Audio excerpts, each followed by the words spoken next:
Bonjour à tous, bienvenue à bord des interviews Histoire de Timeline. Je reçois aujourd'hui avec le plus grand des plaisirs Laetitia de Witt, historienne, vice-présidente de l'Institut Napoléon et elle-même descendante de Laetitia Bonaparte, pour son dernier livre, Laetitia Bonaparte chez Talandier. Bonjour Laetitia. Bonjour Richard. Vous n'avez pas un prénom par hasard, le même prénom par hasard a priori. A priori, même si il est quand même un peu une question de hasard aussi. Ouais, j'imagine.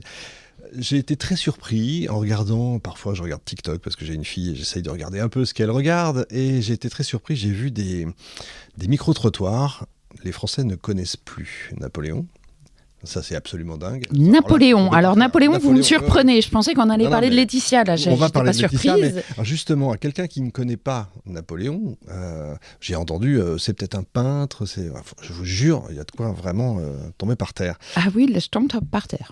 Comment vous raconteriez Laetitia à quelqu'un qui ne connaît pas Napoléon, en quelques phrases? Alors déjà, pas simple. Hein. Pas simple parce que c'est la mère de Napoléon. Ouais. Je commencerai par là. Donc, Laetitia Bonaparte, sinon, c'est une mère de famille, je dirais, avant tout. Une mère méditerranéenne, donc corse, et qui va toujours accompagner et soutenir ses enfants du début à la fin. Et il se trouve que ses enfants, dans son cas, elle, connaissent une aventure absolument extraordinaire qu'elle accompagne. Absolument. Moi, ça m'amuse toujours. Elle a donc effectivement plein d'enfants, plein de garçons. Ils ont tous des prénoms, on va dire, normaux, Jérôme, Lucien, etc. Puis il y en a un qui s'appelle Napoléon, ce qui est quand même assez incroyable. Est-ce qu'on aurait suivi Jérôme Ier, Lucien Ier? Oui, alors chez les Bonaparte, ça s'explique. En fait, le prénom est tout simplement de Napoléon et tout simplement le prénom de l'oncle direct de Napoléon. Donc il s'inscrit dans une continuité qui nous paraît originale parce qu'on ne connaît pas forcément ce prénom, mais c'était un prénom qui était donné, et même avant cet oncle, donc c'est le frère de son père, Napoléon Bonaparte, mais il y en avait d'autres plus anciens chez les Bonaparte. Mais c'est ce que je dis, c'est quand même incroyable. Est-ce qu'on aurait suivi un Lucien Ier? Pas évident, pas pareil. Pas Napoléon, pareil. C'est toujours difficile de juger avec le retour. J'adore. Alors dès le début, vous dites, on n'a pas grand-chose en fait sur elle. On a très peu de courriers. On a très peu de choses, surtout sur les premières années. Donc, elle naît en 1749, et même là, je dis, elle naît en 1749. Oui. C'est un arbitrage par rapport à certaines sources que j'ai trouvées, mais on n'en a pas la preuve, et elle n'a jamais tranché sur son âge. Ouais. Elle a toujours entretenu un certain mystère autour de sa personne. Mais sur toute la partie corse, donc ces 43 premières années, ce qui n'est pas rien quand même, on a très peu d'archives, puisque personne ne s'intéressait à cette femme particulière qui n'a pas laissé elle-même de traces. Oui, c'est vrai. Hors micro, d'ailleurs, en vous accueillant, je disais, quand j'ai reçu le livre, je me suis dit, bon, c'est vraiment un sujet, Laetitia Bonaparte, la mère de Napoléon, c'est vraiment un sujet. Et puis en lisant le bouquin, je me suis dit, ah, mais oui, finalement, c'est vrai que c'est marrant. Oui, on dit toujours qu'on doit tout à sa mère, c'est logique. Mais à ce point-là, c'est vrai, quand vous dites femme corse, femme méditerranéenne, c'est la mère de famille, quoi. C'est la mère de famille, et surtout, ce que j'ai voulu montrer à travers ce livre, c'est que c'était une femme très jolie, qui a utilisé, je dirais, les atouts qu'elle avait. Ouais. Pour servir les siens, et qui en a tiré une réelle fierté. Elle ne s'est jamais sentie victime de quoi que ce soit, hein. Au contraire. De voir la réussite de ses enfants et le prestige de son fils, de Napoléon, elle s'en est accaparée une partie. Ça a été le succès de sa vie, c'est le succès de ses enfants. Ouais, alors, il y a eu des hauts et des bas entre eux, ça c'est sûr. C'est vraiment une femme du 18e, 19e, mais plus une femme du 18e, c'est-à-dire, oui, elle a eu un amant, a priori, il n'y a pas vraiment... C'est votre lecture, lecture. Moi, il n'y a pas eu de... Pour moi, il n'y a pas de débat en vous lisant. Ah, c'est drôle. Mais ça paraît logique, c'est une femme du 18e, elle a fait ça pour son mari, pour ses enfants, pour sa famille. Non ? Moi, je suis plus réservée. C'est drôle. Je suis de plus l'homme ou de la femme, Non, mais je suis plus réservée dans la mesure où c'est quand on creuse, j'ai essayé de trouver des preuves, et lorsque j'ai commencé mon livre sur Laetitia, c'est sûr que sur ces 8 enfants, il y en a un qui tranche parmi tous, c'est Louis Bonaparte, qui physiquement et au niveau du caractère est très différent des autres. Et surtout, on parlait des prénoms à l'instant, ce qui est très intéressant, c'est que Louis est un prénom qui justement ne se rattache pas au passé des Bonaparte. C'est le prénom du comte de Marbeuf, le gouverneur de la Corse, auquel les Bonaparte doivent tout à ce moment-là. Et en effet, il y a un vrai sujet sur la filiation de Louis. Mais d'un autre côté, et j'ai commencé mes recherches convaincue sans doute que Louis était le fils de Marbeuf plus que de Charles. Mais en creusant, les seuls arguments que j'ai trouvés en cette faveur, ce sont des témoignages de Corses, de contemporains corses, qui étaient tous maladivement jaloux de l'ascension de ce couple ambitieux. Et donc, c'est au sein vraiment des jalousies ajaxiennes. Ce sont des rumeurs ajaxiennes. Il n'y a aucun élément tangible, mais ni dans un sens ni dans l'autre. Et après, il y a des histoires scientifiques avec des tests ADN qui ont été faits qui ne permettent pas de trancher. Mais dans son caractère, Laetitia est une femme rigide, en fait. Elle n'a pas que des qualités. Elle en a beaucoup, mais elle n'a pas que des qualités. Et extrêmement fière. Donc j'ai un doute sur le fait qu'elle ait fauté ou pas avec Marbeuf. J'arrive pas à trancher. Mais je ne sais pas si on peut dire fauté, parce que quelque part, ça reste dans les habitudes, on va dire. Oui, il faut bien avoir en tête aussi qu'ils avaient 50 ans d'écart. 50 ans d'écart, que lui n'était pas si... Enfin, il lui a vraiment fait la cour. Elle semble y avoir d'ailleurs pris beaucoup de plaisir. Ce rôle un peu de représentation. On n'a pas du tout cette image-là de la mère de Napoléon. On a souvent une image un peu austère. Et là, on voit qu'elle se plaît tout à fait à avoir un mode de vie, à copier le mode de vie noble. Mais je sais pas. Écoutez, le mystère reste pour moi ouvert. Comme ça, parce que pareil, quand vous dites que Cambacérès lui fait la cour, bon, là aussi, c'est politique, mais ça reste dans les mœurs de l'époque. Oui, ça reste dans les mœurs de l'époque, mais la question, c'est jusqu'où elle a été. Et ça, pour moi, le mystère reste entier. Et du coup, je précise que c'est un vrai livre d'historien, avec des notes partout, beaucoup de notes. Ça, c'est impressionnant. Alors, on l'appelle souvent Madame Mère. Et je m'étais jamais posé la question du pourquoi, d'ailleurs. Et c'est bien parce que vous l'expliquez. Oui, parce que Madame Mère, en fait, Napoléon établit l'Empire en 1804, et c'est un cas de figure très original, puisqu'il revient à un régime dynastique avec l'Empire, mais qu'il n'y a pas de précédent de régime dynastique d'une mère qui n'est pas elle-même reine ou impératrice ou quoi que ce soit. Donc il a fallu trancher sur ce statut de Madame Mère. Il y a un arbitrage qui a été fait, et on s'est arrêté au titre, c'est Napoléon qui a suggéré le titre de Madame Mère de l'Empereur dans la totalité du titre. D'où le Madame Mère. D'où le Madame Mère, auquel elle était très attachée d'ailleurs, puisque ça la conforte dans son image aussi que Napoléon a voulu instaurer de mère modèle. Elle n'occupe aucune fonction politique jamais d'ailleurs, et il lui confie la responsabilité de l'ensemble des établissements de charité. Tout ça, il la campe en mère modèle qui doit servir de mère à toutes les mères de France. Et ce titre de Madame Mère souligne aussi cette qualité qu'elle a de mère.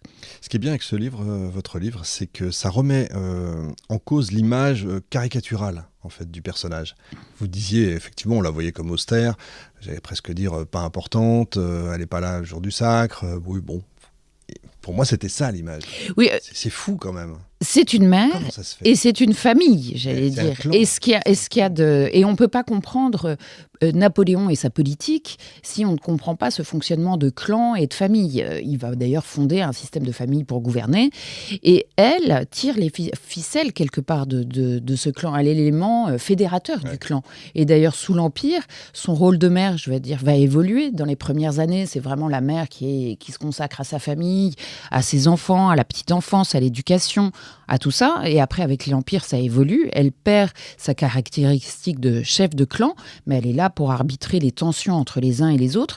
Tensions qui ont souvent des origines politiques, puisque l'empereur se sert de ses frères et sœurs à des fins politiques.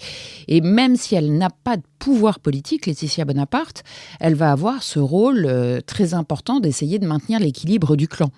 Et pas toujours à succès. Et on s'aperçoit là que finalement, les Bonaparte, la famille impériale, c'est une famille comme les autres, soumise à ses problèmes d'argent, aux problèmes de maladie, au divorce des uns et des autres. Et c'est ça qui est intéressant, c'est que ça permet un éclairage, je dirais, plus intime sur cette histoire. Ouais, c'est assez vrai. Alors moi, j'aime beaucoup les périodes de succès et puis de chute derrière, le moment où on va trop loin.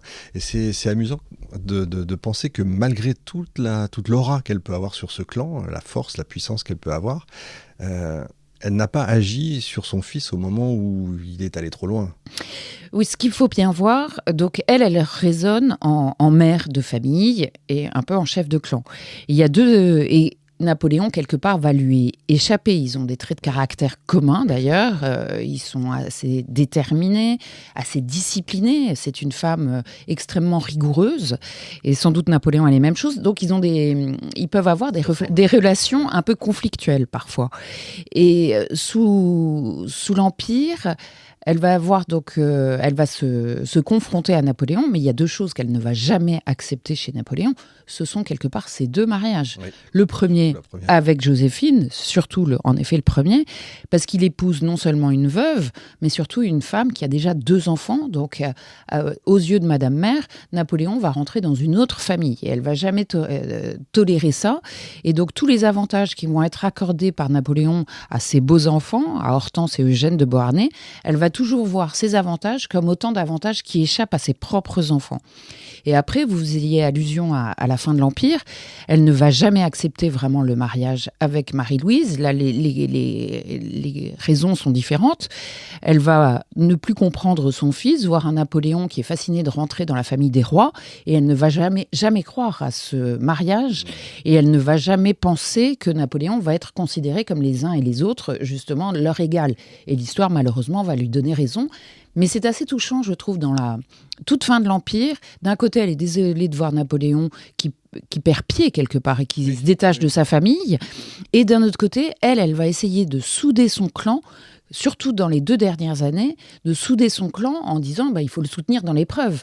Et c'est assez touchant. J'ai retrouvé des lettres où elle écrit à Pauline, justement, qui est très proche de Napoléon, d'écrire à son frère, d'être présente auprès de son frère, parce que l'épreuve s'annonce. Oui, ça c'est assez dingue. J'ai été très surpris de voir qu'entre 1788 et 95, on n'a aucune lettre.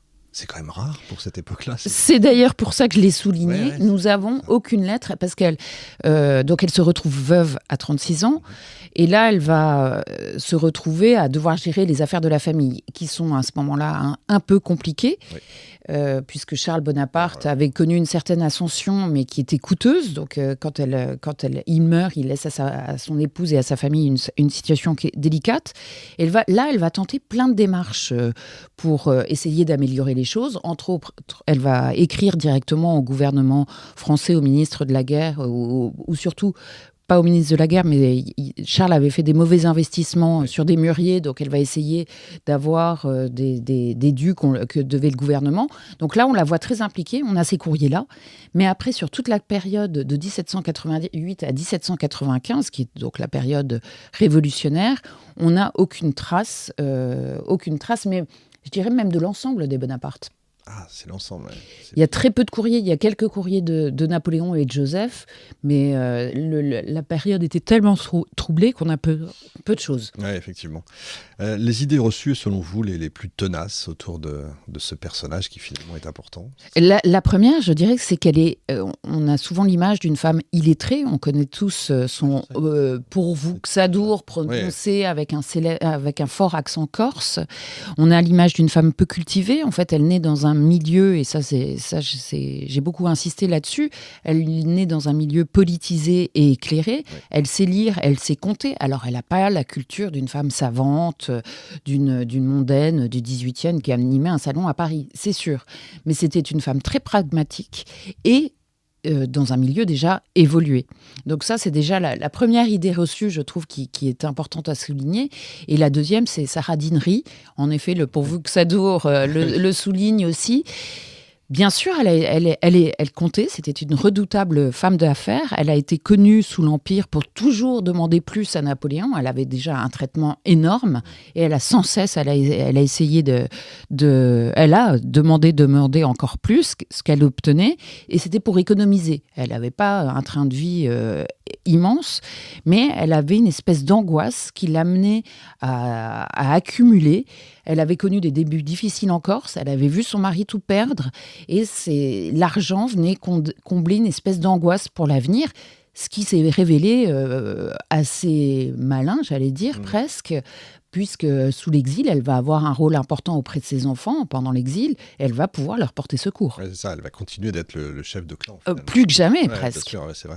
Alors, c'est une famille qui a connu énormément de péripéties, partant de Corse. Ensuite, ils sont allés sur le continent, au sud de la France. Ils ont dû bouger pas mal. Et elle est toujours là, quoi. Elle est toujours là.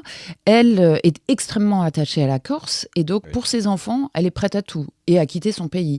Et ce qui m'a assez étonnée, c'est qu'elle s'est jamais plainte de ses... Elle a une vie d'exilée, finalement. Elle a toujours été très attachée à la Corse. Dans son entourage, d'ailleurs, ce sont essentiellement des Corses, son entourage proche. Mais elle s'est jamais plainte de cette condition d'exilée. Elle se plaint pas et elle s'adapte aux événements et elle a une certaine résilience pendant toute sa vie qui m'a assez surprise. Alors c'est assez marrant parce que j'ai fait il y a quelques jours une interview de la comédienne qui joue dans La promesse de l'aube, la pièce de théâtre, et je me suis dit mais c'est les mêmes personnages en fait.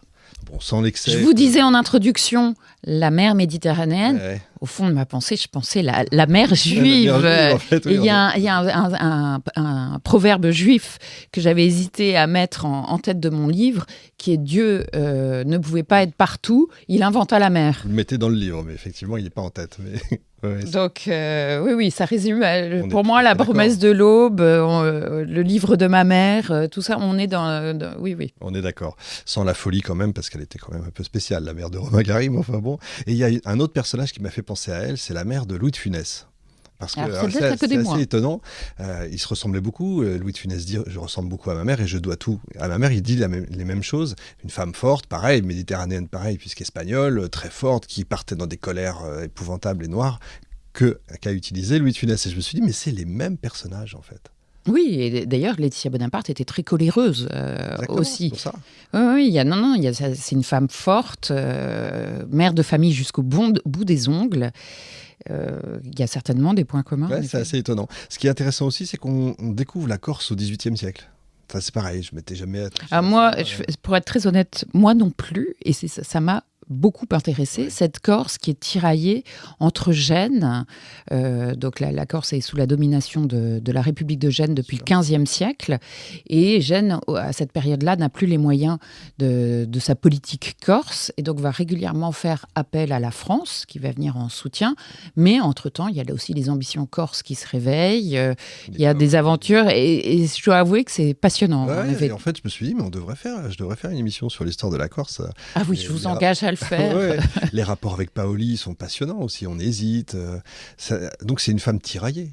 C'est une femme tiraillée. Ce qu'il y a d'assez intéressant dans les rapports avec Paoli, c'est que donc, jeune mariée, elle se retrouve dans l'entourage proche, aux côtés de Charles Bonaparte, dans l'entourage proche de Paoli. Ils apportent leur soutien à Paoli. Elle arrive à devenir une sorte d'égérie de son salon, puisqu'il y a... Il y avait des salons quand même là-bas. Oui, lorsqu'on voit ce qu'est Corté aujourd'hui, on s'étonne. Le salon devait être quand même assez limité, mais quand même, il y avait un salon avec une petite cour autour de Paoli. Et après, donc, Paoli quitte la Corse lorsqu'il échoue face à la France de Louis XV. Il va partir en Angleterre, mais il va revenir sous la Révolution en 1790.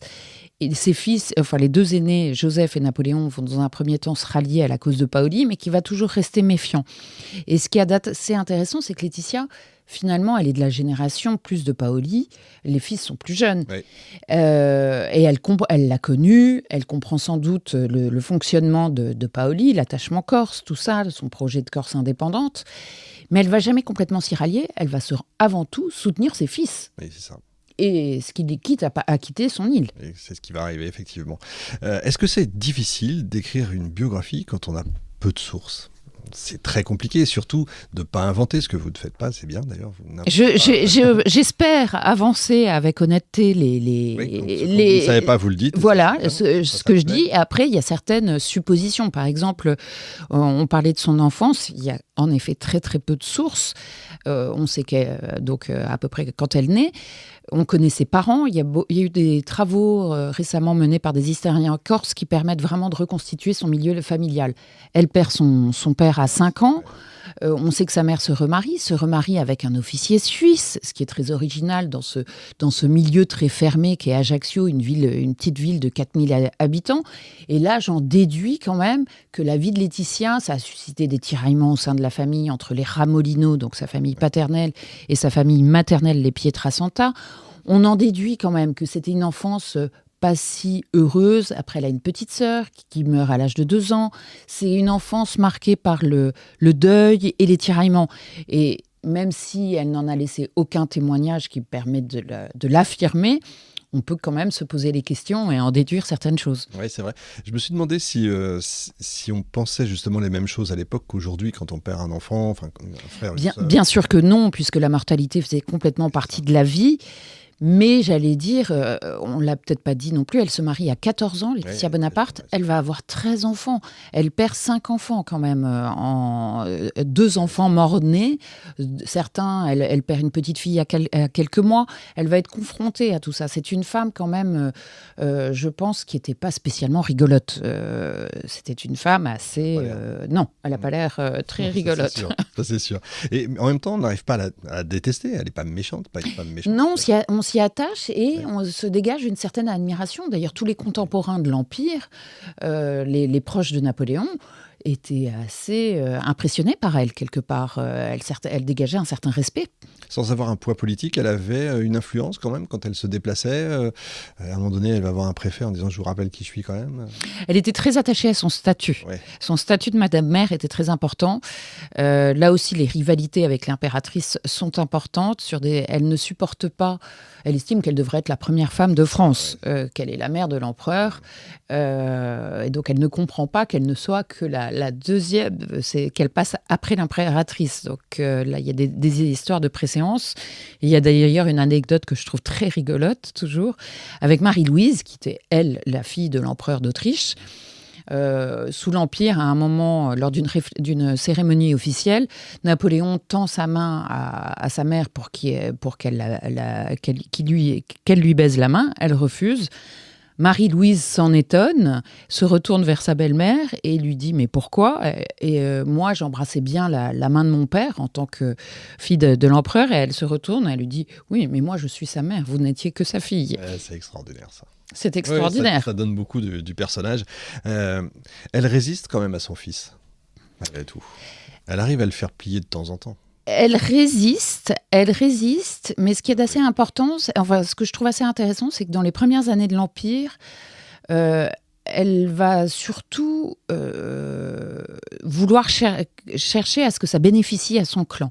Elle va voir l'Empire avant tout comme quelque chose qui peut bénéficier aux siens. En fait, ouais. Et c'est là, et c'est pour ça qu'elle va résister à certains moments quand elle estime que ça ne bénéficie plus aux autres. D'accord. Pourquoi elle n'était pas au sacre ? Ah, il faut expliquer. Il y a une rivalité en fait qui d'ailleurs naît quasiment dans l'enfance entre Napoléon et Lucien Bonaparte. Lucien qui estime qu'au contraire, son frère lui doit beaucoup parce qu'il a un rôle décisif dans le coup d'État qui permet à Napoléon de devenir consul. Donc il y a un antagonisme entre les deux frères qui va se cristalliser autour du mariage de Lucien. Lucien va épouser une femme divorcée et une ex merveilleuse. Napoléon, qui à ce moment-là pense déjà à l'Empire, ne va pas tolérer ce mariage, estime que ce mariage n'a rien à lui apporter. Il va y avoir une rupture entre les deux frères. Et là, Laetitia trouve que Napoléon, quelque part, est un peu gonflé, qu'il reproche à son frère ce que lui-même vient de faire avec Joséphine, enfin ce qu'il a fait quelques années plus tôt avec Joséphine. Et là, elle prend de la distance, elle marque sa désapprobation, et elle va à Rome, soi-disant pour des questions de santé. Elle se rend auprès de Pauline, et après, elle va être rejointe par Lucien. Et elle séjourne à Rome. Et elle va être extrêmement vexée et blessée lorsqu'elle va apprendre en effet le passage à l'Empire. Elle espère que Napoléon va la convier. Il ne la convie pas. Elle voit que le pape accepte de se rendre à Paris pour couronner l'empereur. Elle se décide à se mettre en route. Elle va tellement traîner qu'elle va arriver après le sacre. Elle est donc absente le 2 décembre. Mais Napoléon va demander bien sûr à David qu'elle soit représentée sur le tableau du sacre parce qu'il était essentiel pour l'empereur. Dans ce tableau qui est censé représenter la nouvelle légitimité, il fallait montrer le visage d'une famille unie et Laetitia Bonaparte est aux premières loges et règne sur son clan. Plein centre, et ça, il recommencera d'ailleurs avec les peintures, ils ont besoin de cette légitimité. C'était le roi de la communication. C'est vrai. Hein. Et il s'appuyait bien sûr sur ces tableaux qui étaient notre Instagram peut-être de l'époque. Je suis assez d'accord, c'est vrai. Elle n'était pas là au moment du mariage, du premier, elle n'était pas là au moment du sacre, ça fait beaucoup pour Joséphine. Elle était là au moment du deuxième mariage. Oui, mais on comprend qu'elle détestait Joséphine. Joséphine, c'est tout ce Elle détestait Joséphine. D'une part, je le disais, c'était une femme assez fière et qui n'aimait pas se sentir en position d'infériorité. Lorsque Napoléon, elle croise Joséphine pour la première fois lors de la première campagne d'Italie, lorsque Bonaparte encore forme une espèce de petite cour autour de lui et c'est Joséphine qui anime tout ça. Laetitia Bonaparte découvre la nouvelle vie de son fils aux côtés de cette femme qui maîtrise tous les codes aristocratiques de la vie mondaine. Elle va pas de la mode. Joséphine, bien sûr, était très élégante, mais Laetitia Bonaparte aussi. Donc, en gros, sont deux femmes rivales. Et il faut voir qu'elles ont une différence d'âge qui n'est pas si énorme que ça. Elles ont moins de 15 ans d'écart. Donc, il y a une espèce de rivalité entre ces deux femmes. Contrairement au film qui vient de sortir, qui est sorti il y a 1 ou 2 ans. De Ridley Scott. Je ne ferai pas plus de commentaires sur la présentation de Laetitia dans ce film. Tout le monde sait ce que j'en pense, évidemment. Ce qui d'ailleurs est complètement imbécile, c'est que vraiment il n'a rien compris. Parce que il n'a rien compris même surtout de la relation entre Napoléon et Joséphine. S'il prenait ce prisme pour expliquer le personnage, ça pouvait... C'était pas idiot, mais ce qui n'était pas idiot. Il fallait qu'elle soit plus âgée, sinon ça n'a aucun sens. Et même tout. À la limite, déjà, il lisait les vraies lettres de Napoléon à Joséphine plutôt que d'essayer de reconstituer des dialogues complètement grotesques. Bon, moi, perso, j'ai tenu 10 minutes et après, j'ai arrêté. Donc, voilà. Elle a traversé tous les régimes. Elle a traversé tous les régimes. Incroyable. C'est un peu Talleyrand, mais différemment. C'est de la même génération. Ils sont de la même génération. C'est pas faux. Alors, elle va à l'île d'Elbe, elle n'ira pas à Sainte-Hélène. Elle va à l'île d'Elbe, et je dirais que pour elle, l'île d'Elbe est une parenthèse très heureuse, parce qu'elle retrouve son fils dans un décor qu'elle connaît, qui lui est familier, qui lui rappelle la Corse, sur une petite île. Et elle a le Napoléon pour elle, à qui elle cuisine des petits plats. Elle se retrouve... alors qu'on a l'impression que lui, il a été empereur et il se revoit traité comme un jeune homme et il le supporte peu. Peut-être que d'ailleurs certains historiens disent que c'est ce qui l'a amené à quitter l'île d'Elbe. Moi, je comprends. Je comprends tout à fait. Vous avez utilisé des sources qui étaient peu connues, pas connues Alors j'ai utilisé, on le disait en introduction, il y a peu de traces d'elle. Et si je l'aborde sous vraiment son rôle de mère, c'est aussi par les sources que j'ai trouvées, qui sont essentiellement ses correspondances familiales.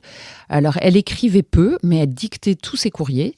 Et ça, j'en ai retrouvé beaucoup, toutes les correspondances avec ses enfants, surtout surtout sous le Consulat et l'Empire, quand ses enfants commencent à être placés sur différents trônes. Ils s'écrivent très fréquemment, et ça, j'ai beaucoup de choses. Et aussi sous la période de l'exil. Moi, j'ai trouvé que c'était une période qui était très touchante, où elle devient la gardienne du temple, quelque part. Et il y a des correspondances très touchantes avec ses enfants, puis avec ses petits-enfants. L'attention qu'elle porte à ses enfants, elle la reporte aussi d'une manière très attachante sur ses petits-enfants. J'ai l'impression qu'on a la même chose aujourd'hui avec la famille Napoléon actuelle. La grand-mère est toujours très forte. Qui va avoir 100 ans le 4 avril prochain. Incroyable. Indéboulonnable. J'ai l'impression. Comment vous savez qu'elle dictait, que ce n'était pas elle qui écrivait ? Comment on sait ça ?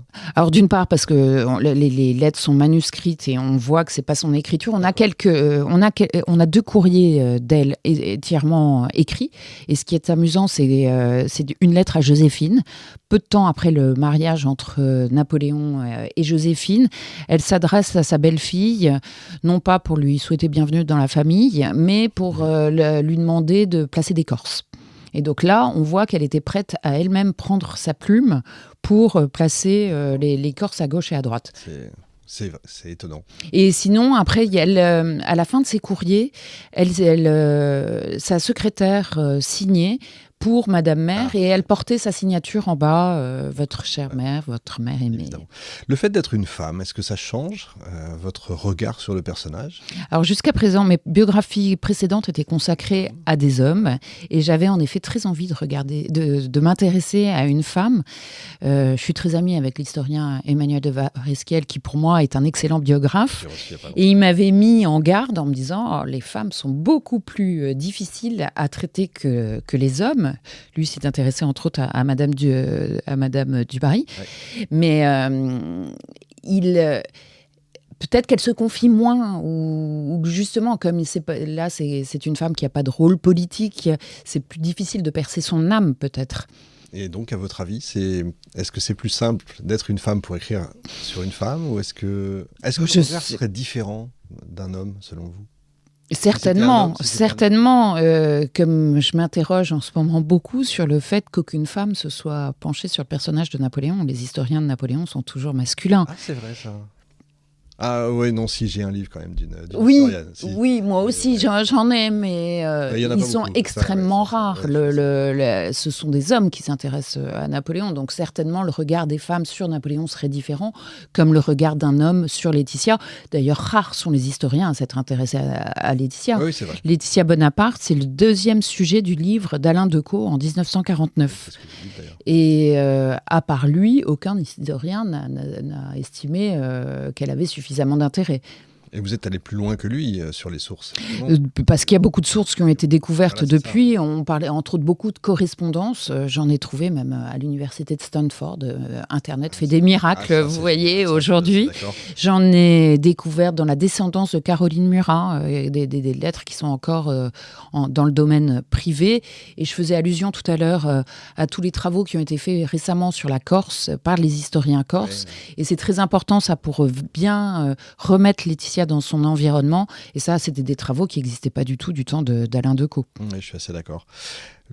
Pour terminer, je le disais en introduction, vous êtes vous-même une des descendantes de cette femme, de cette famille. Est-ce que c'est difficile justement d'écrire là-dessus ? Est-ce qu'il y a un poids supplémentaire ? Alors, un poids supplémentaire, non, c'est pas difficile. Je dirais que j'ai la chance de pouvoir le faire. Mais ça m'oblige à une certaine, j'ai peur d'être accusée de complaisance vis-à-vis de mes personnages, parce que ce sont des personnages familiaux.